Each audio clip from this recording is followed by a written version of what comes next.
But Jesus is very clever. No?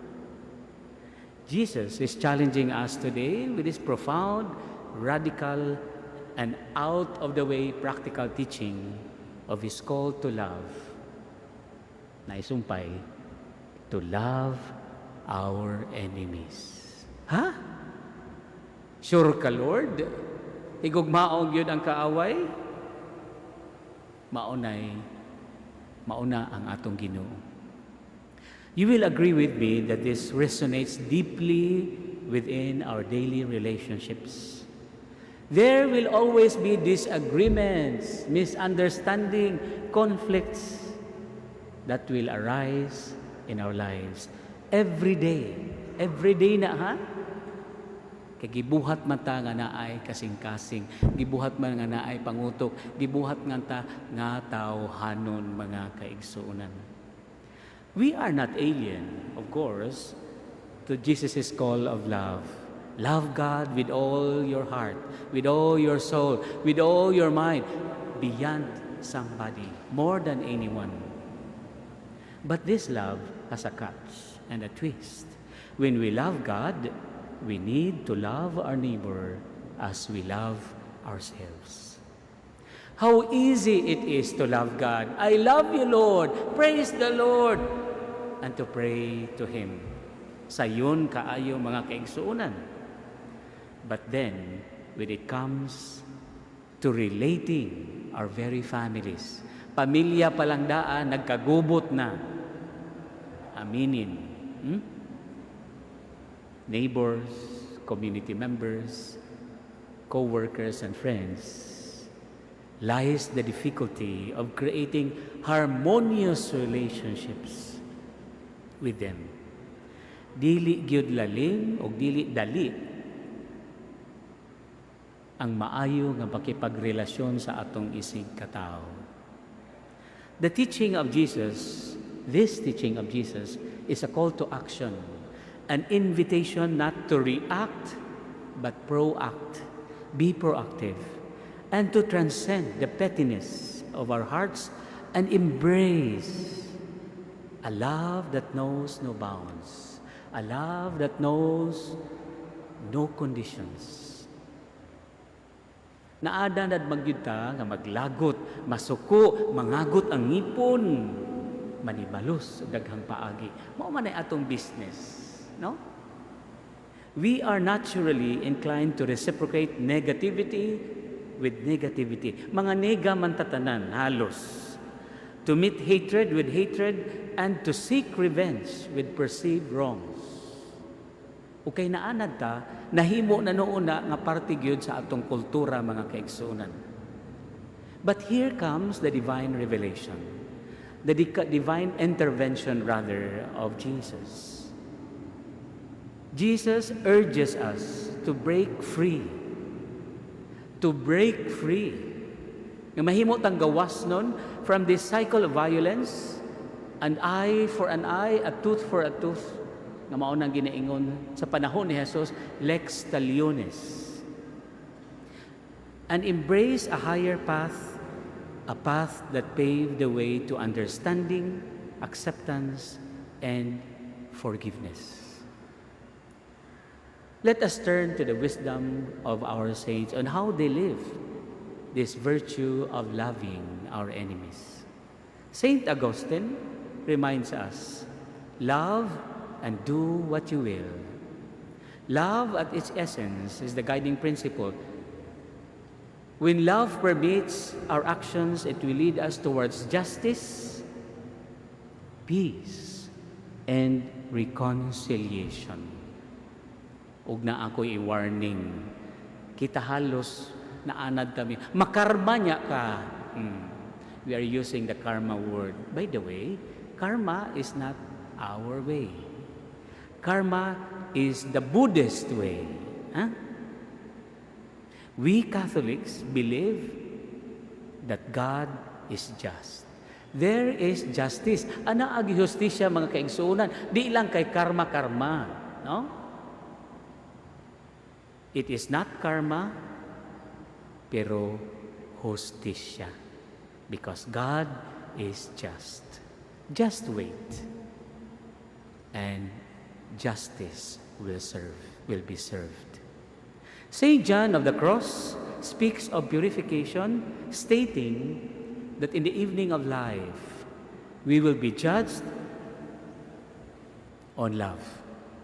This reminds us that ultimately, the ultimate destiny hinges on our capacity to love, even those who have caused us pain.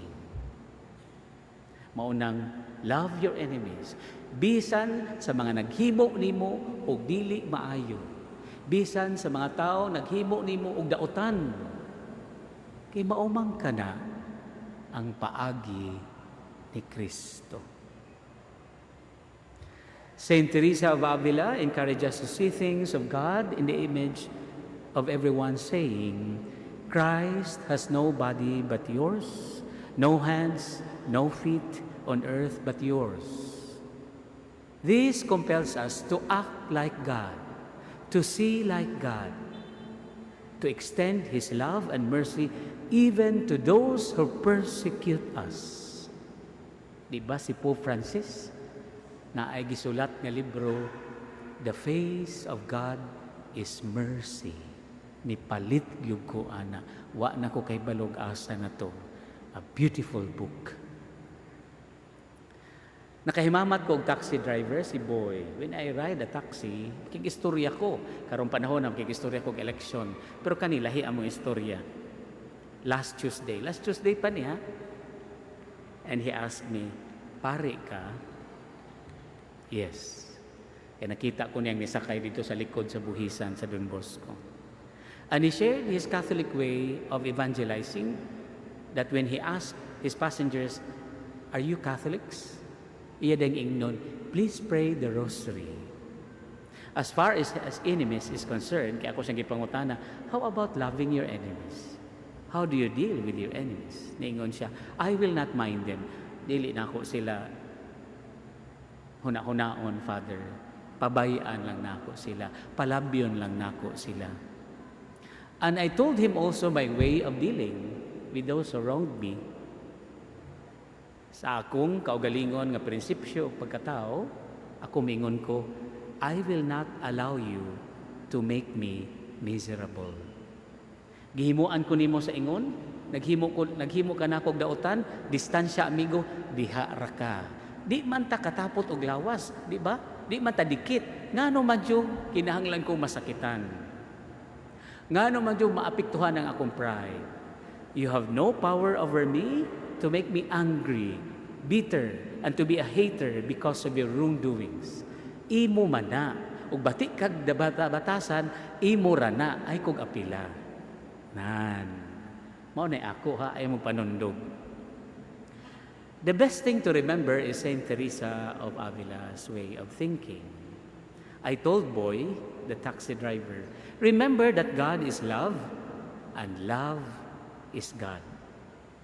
Love your enemies is not about the enemies. It is about love. Who is God? We must love them because the very enemy that we are referring to is no other than God Himself in the person of others. Our parents, our brothers and sisters, our neighbors, co-workers, and friends.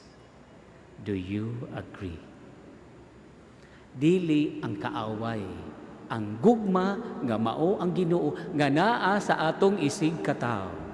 Remember that. And take it from our first reading. Take it from David. He sees Saul, King Saul, who is trying to kill him, not as an enemy, but the Lord's anointed. In a sense, David sees Saul with God's eyes and not his own. Indeed, we can love those who harm us or do bad things to us with the Spirit of Jesus, who can respond evil with good. Learn from Jesus. Di ba sa cross unsa iyang giingon, forgive them for they do not know what they are doing. When God calls us to love, especially our enemies, He is also giving us the grace to be able to love. Dili ra na bara-bara, no? Tagaan kita sa Ginoo og grasya aron makahigugma kita sa atong mga kaigsuonan nga nahimo natong mga kaaway. When I was giving a recollection way back then about forgiveness and loving your enemies, a boy at the back shouted, "How can I forgive to the one who raped and killed my sister?" In a very loud voice. Ako nakalitan, kaming tanan nakalitan, nihilo ming tanan.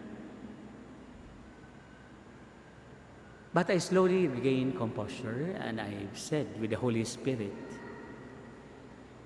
with God's grace, yes, you can. In God's time, yes, you can. Just be patient. It takes time. It is not easy, but it is always a grace to forgive. And it comes from God, not from you, not from me, not from our hearts, not from our minds, not our will, but the will of God to each one of us. Diba? To err is human, to forgive is divine. Ang pagpakasala, tawhanon, ang pagpasaylo, Diyos nun. Loving our enemies does not mean ignoring injustice or condoning evil. It does not mean passively accepting harm. Dili man ta mga masokista nga ganahan ug masakitan. Instead, it calls us to respond anger, hatred, and violence with compassion, forgiveness, and seeking justice through peaceful way and means. As we believe that the power of grace can transform hearts and heal wounds. The power of God, the power of the love of God to each one of us. Here are my 5 practical tips. So maglisod ka ni ining tanan. Of course, remember, una sa tanan, wa nilabot sa 5, the encompassing reminder for us is the golden rule. Do to others as you would like others do to you. Maugid na. Number 1, pray. Praying for those who have wronged us allows us to see them with God's eyes, with the heart of God, to recognize their humanity and also our humanity, thereby releasing anger. O kay mga dibuto man ta sa mahal nga Birhen Maria, let us remember when we pray the rosary, pray for us sinners. Igampo kaming makasasala. Di kita madutlan, anak kada adlaw. Pila ka Hail Mary. Pray for us sinners, Mama Mary. Huh? Number 2, understand and accept. Know that in every situation and circumstances in life, there will always be a context. Why and how did it happen? Try to understand the source of their actions. Try to know these persons, their story, their families, upbringing, nganong ingana sila, nganong gihimo na nila. And you know what? When you understand and accept them, mas maluoy kanila kaysa maglagot ka nila. For me, mas makaluluoy di ay ka, kay ingana ka. When you try to understand and accept them. Forgive. Forgiveness is a process and not a one-time event. It may take time. We just must be patient. We let go, ayaw gunitin ng kalagot, ayaw gunitin ng pagdumot, buhiin na. Let go and allow God. Allow His grace and accept that grace. Respond with kindness. Even in the face of negativity, choose to respond with kindness, understanding, and respect. The fifth is our psalm of today. The Lord is kind and merciful. Always. Always na ha? Dili ni weather lang. This we must accept and believe because God is challenging us not only to be good Christians, but for us to be worthy of life everlasting in heaven. So take the challenge. Love your enemies. Embrace the reward of loving your enemies, which leads us to the path of inner peace. Gusto ka magmalinawon? Love your enemies. And of course, in doing so, it will lead us closer more to this love, to this God who loves us, even if we wronged to the point that He should carry, He should be crucified, and He should die on that cross.